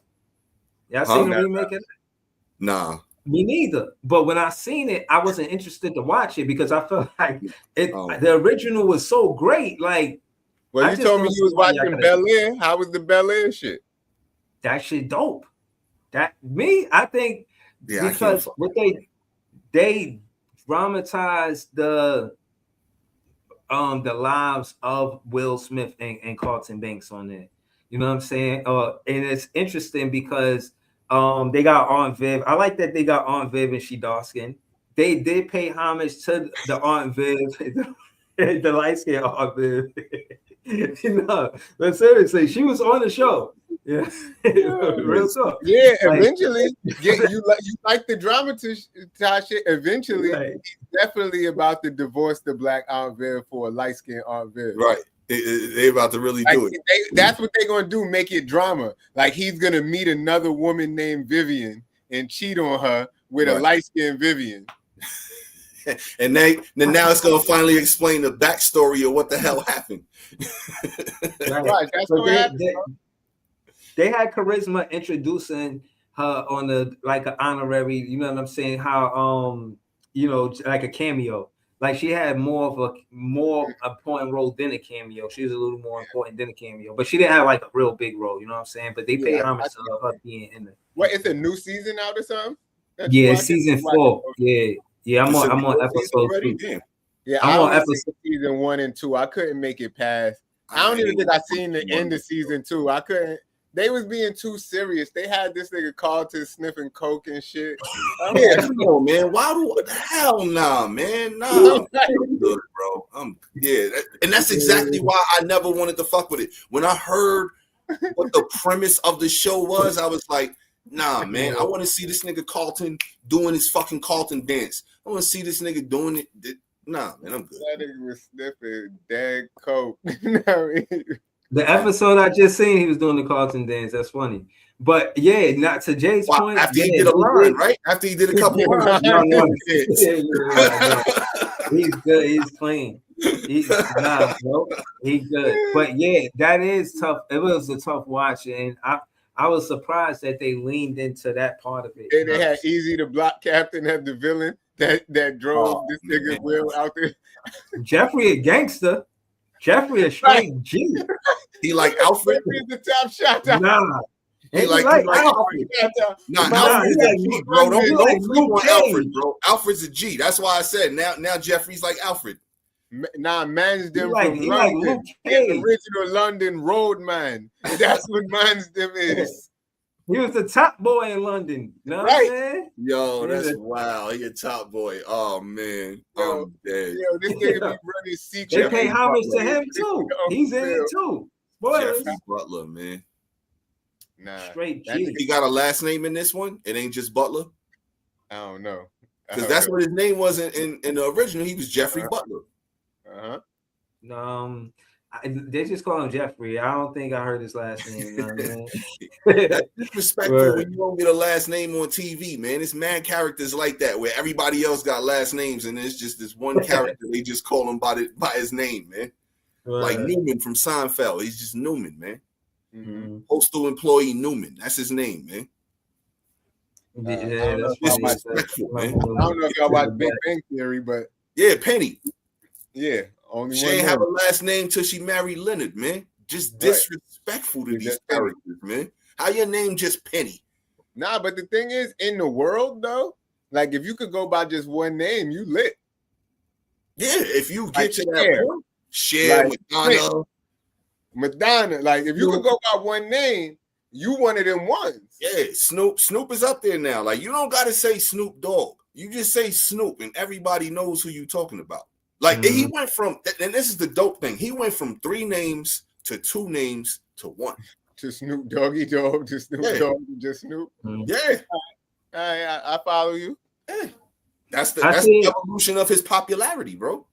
He was Snoop Doggy Dogg in the 90s, and in 2000s till like maybe 10, 15 years ago, he was Snoop Dogg, and now like the last decade and a half, bro, he's just Snoop. He's just the cultural icon. Did that make Beyonce like the queen of them all because she beat? No, she just go by one letter. She took one letter and made it her. Like when you say B, they know who you talking about. So if we talking on that level, then you know who the king of all kings is, man. He made his name a symbol, and that was it. Who, Prince? Yeah, Prince? just a symbol. It's a hieroglyph, man. I think that symbol shit was kind of it was ahead of its time. That's what I'm saying. Like, yo, you know the science behind that, right? No more. Just call me this shit right here. Like, what's your name? And he just draw the shit in a napkin and give it to you. That's my name. The science says he was arguing with the companies about the perpetuity. He was the first one going through that perpetuity word because that's what it was called. It was called we have perpetuity rights over the artist. So he named himself the artist.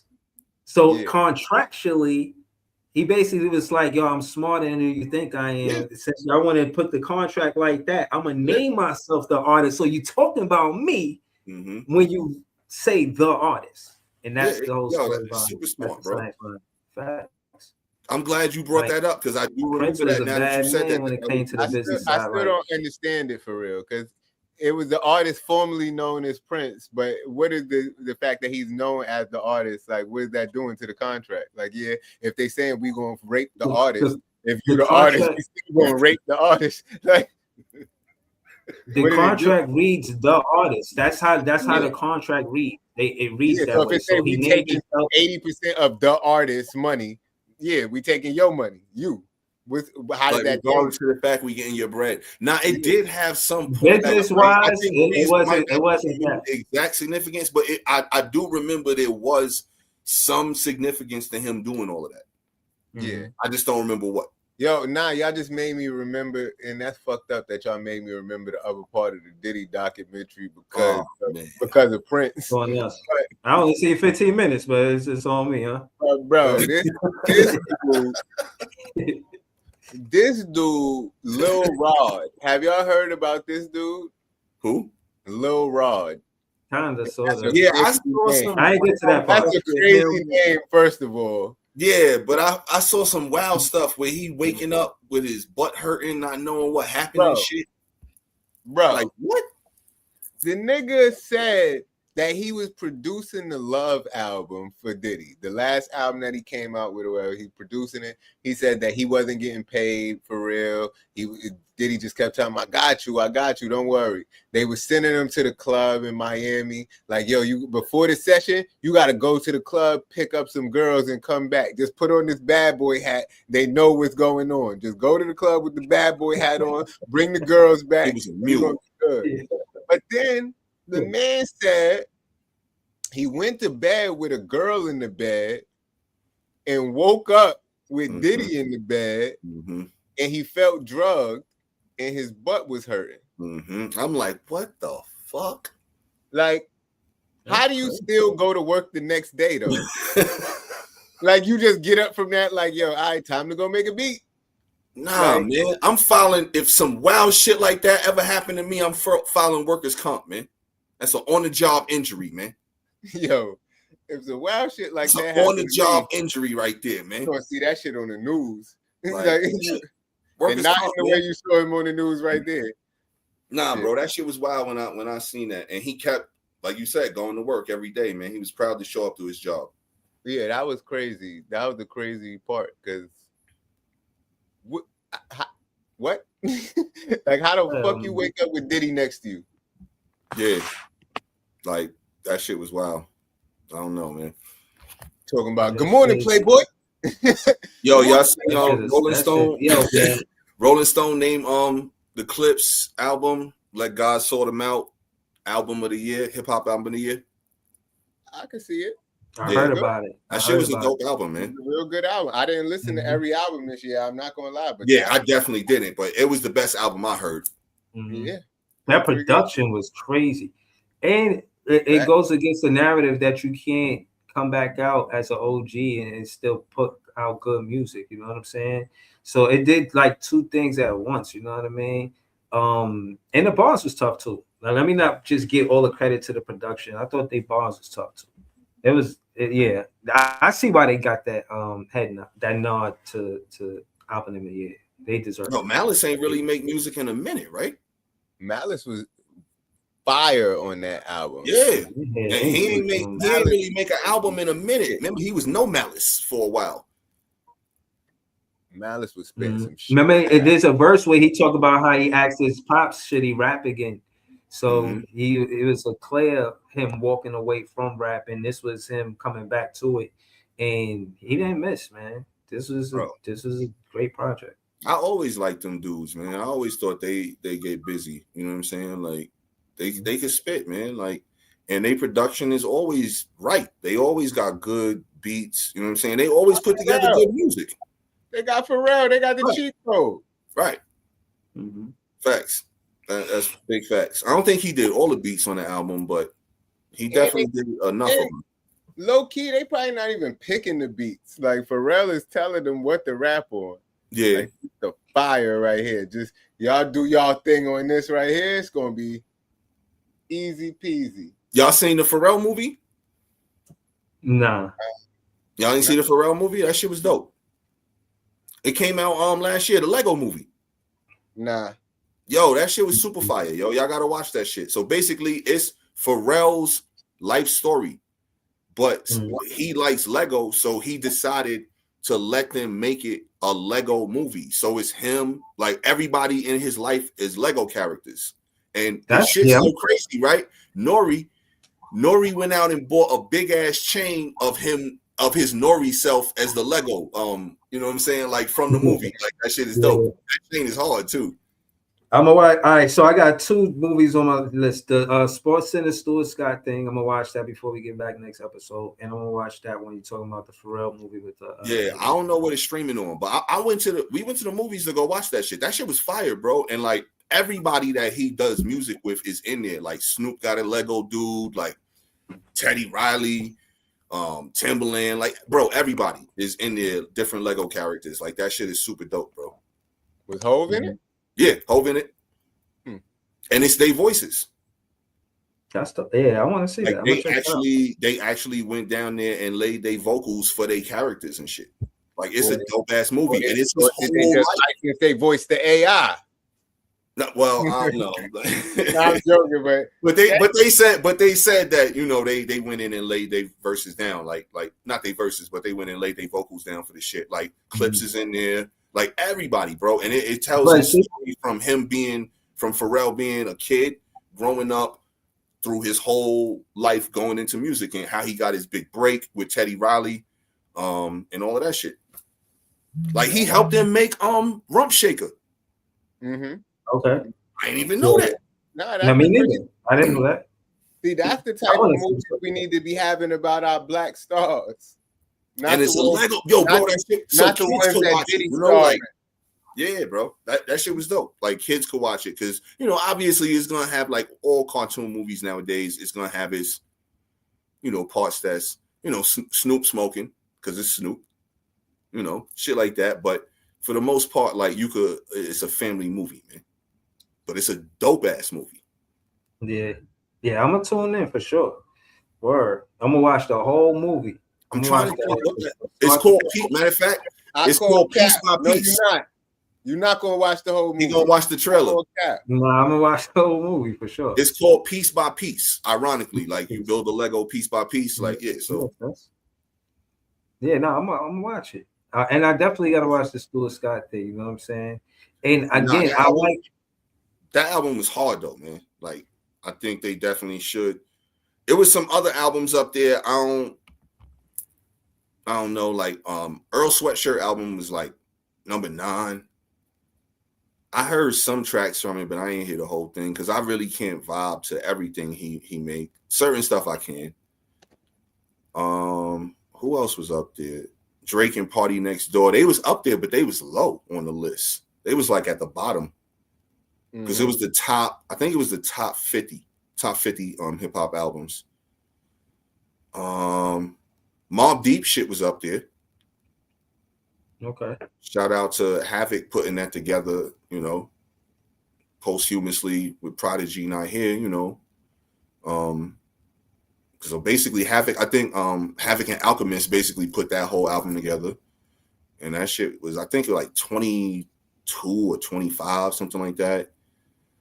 I'm trying to think who else was up there. It was a lot of people, bro, I ain't never heard of, yo. And to Jay's point, it's that much music out, yo. Like, it's so much. It was people, I'm like, yo, who is this dude? Who is this dude? Who is this dude? Mm-hmm. I like that era of just it being, I don't want to use the word oversaturated because it's a lack of better words, but just the plethora of options. I like this, you know what I'm saying? I like the fact that there is someone for everyone, especially in, you know, where it's heavily cultured. Like, and again, I'm not gonna lie, one of the best things is being from, like, you know, where I'm from, a metropolitan area, you know what I mean? Meet a lot of different people. I found out that people from India, they play spades. You know, I thought that was funny, you know what I'm saying? Like, because that's supposed to be notoriously known as a black person game or whatever, but I was asking them, I don't think they play with the big joker. You know what I'm saying? But the deuce of spades.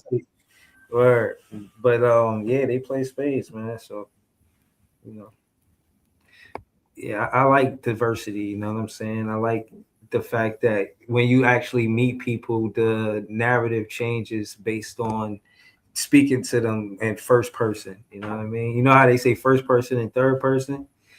You know what I'm saying? It's different. Television, they just paint a narrative. It could be this or that, but you know, I like places like this. I have one more thing I wanted to stir the pot on, just because we usually when it gets y'all to talk about sports, y'all never stop. So I waited a little way to the end. But I don't get why everybody was so up in arms about this Desmond Bain shit when he threw the ball at bum ass. Who he threw that Anunoby bum ass? Yeah, I seen mad players do that shit before. Yeah. Like, what the fuck is it a big deal? They gave a nigga a tech, was about to kick him out the game. It's on the news. I seen mad players throw the ball at people before. Sometimes like a fastball, and sometimes just handing them the ball. But I ain't never seen nobody get a tech for it. Since people get techs for it. Really? If you throw the ball at somebody, you get a check for it for sure. No, but if a nigga's going out of bounds and you throw it at him so he could be out of bounds. Oh, no, maybe that's a new part of the rule book. I don't know. I ain't never seen nobody get in trouble for that. You gotta get the ball to him so it won't be out of bounds on me. I don't know. I ain't never seen nobody get a check for that. That's crazy. Did you see the play? Because I see. I didn't see the play. He caught the ball, and again, you know what it was? It was the wind up. Now, mind you, dude is out of bounds. Okay. No, seriously, because if he would have took the ball and he would have like scooped the ball to him, like out of bounds, funny. He not throw it off his leg or something, whatever. Yeah, no, that's not what he did. P, you seen Roger Clemens? Yeah. He did a steroid throw. Yeah. And he came down like a curveball, like bro, like he was trying to make sure hit him. He was trying to make sure hit him. It might have been excessive, man. No, I'm thinking it might be excessive. If you got a cock, this is a cock back. Pause. Hey. If you doing this. What? Yeah, bro. He could have took it like this and then tossed it like it was hot in his hand. Like, hey, yo. All of that was just crazy. I said, it was consecutive flags on the play right there. It was like a waterfall. Yeah, I said pause. It was like ready for the AO. Pause. But for real though, I put it in the group chat after this. Because what they probably gonna do is say like it was the intent to be like over aggressive or something if he was doing all of that. Because it's one thing to just throw the ball off somebody while you before you go out of bounds. It's another thing to like put some mustard on the shit. You know what I'm saying? I'm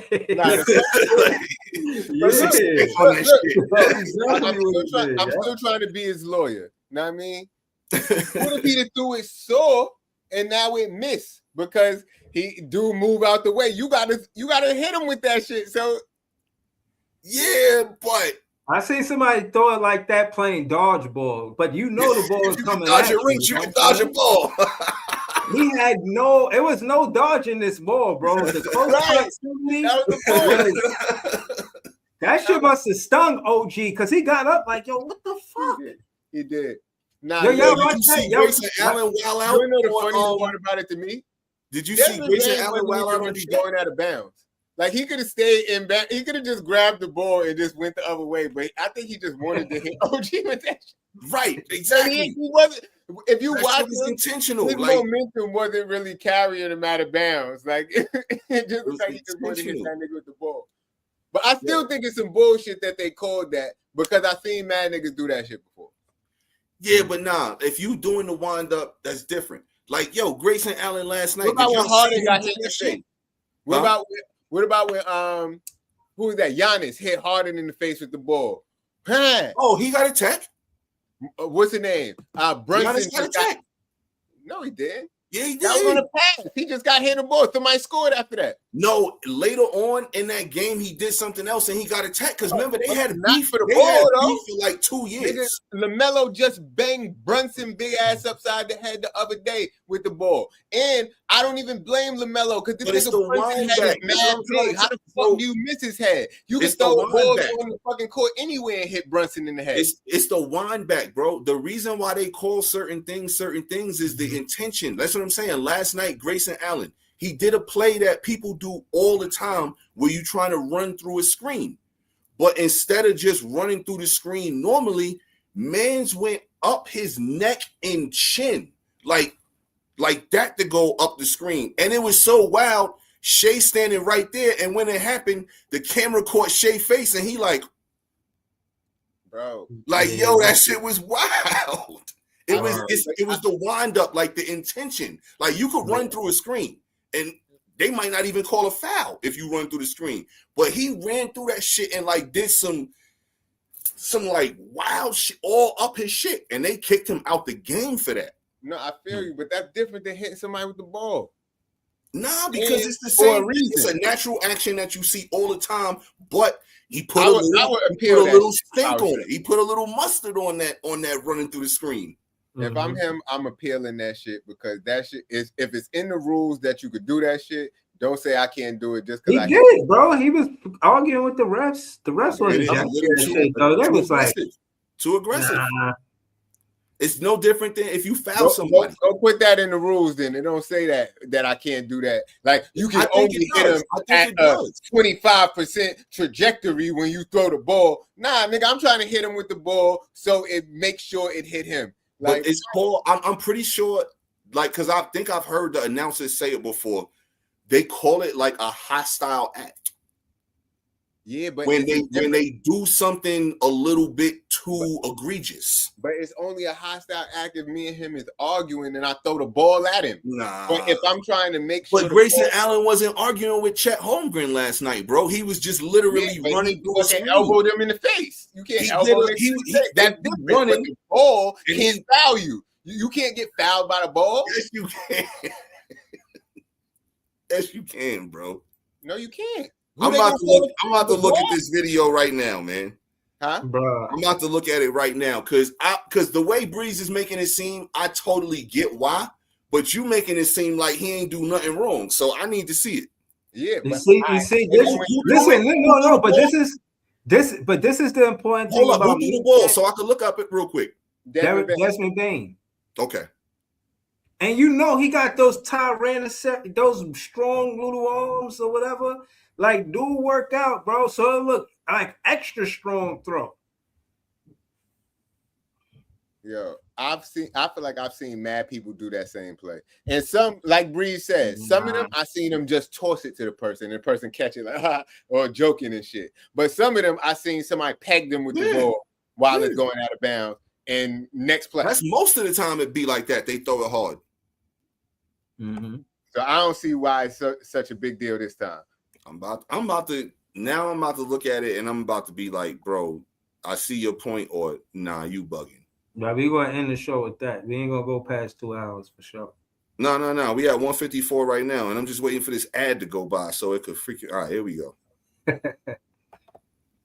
Damn ads. It was at the beginning of the game. I don't know. Like they showing the That's tip. the thing that throws the ball at OG. Right. One more time. Like, why are they showing all of this other shit, man? Oh, they showing like highlights. It's right one here. of those. It's 50-something seconds. It's right here. Oh yeah, bro. No, bro. Stop it, bro. Come on, you bugging. You really don't think called the foul on OG? OG is the one pushing, nigga.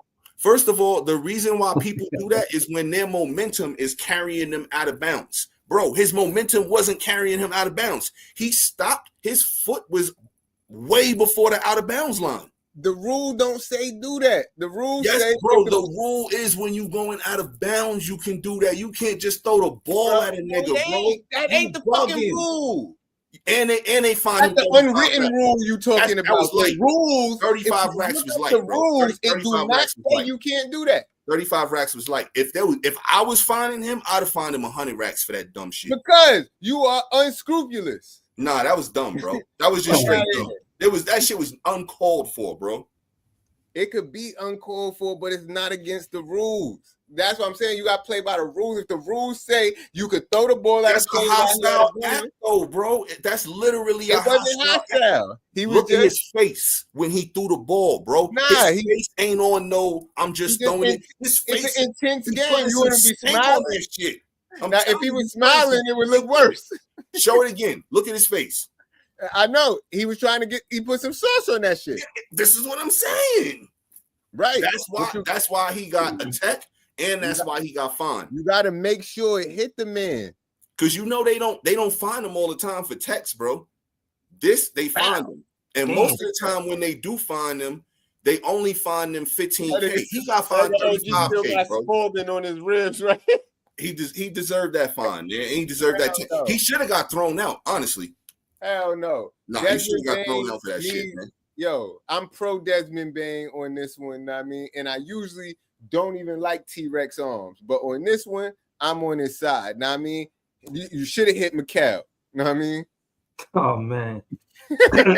See, now it all comes to fruition that it's just all about his hate for the Knicks. That this is what this is fueled. I get what he's going.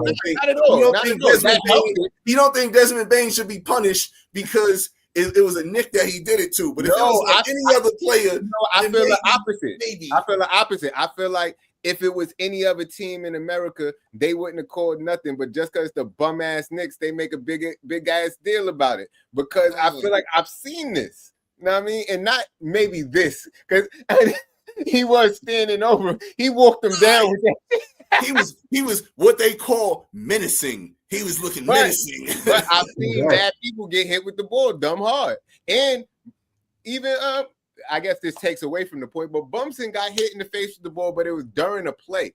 It was during a play, but he got rocked with that shit. Rocked. Yeah. No, man, he deserved what he got, man. But yo, we at 158-22. Mm-hmm. Shit. Thank y'all for tuning in to Stir the Pot. You know what I mean? I don't know how y'all feel about Desmond Bain or whether or not he innocent, but innocent on all charges, man. You know what I mean? Shout to P. Shout to This Is JTV. Subscribe to the channel. Share the content. You know what I'm saying? Yeah, you could cut it over when you want. You could rock that big ass. This nigga dome mad big. How do you not hit this nigga in the head when you passing the ball? Wow. Right here. But yeah, we out of here, man. All right, peace, y'all. Point.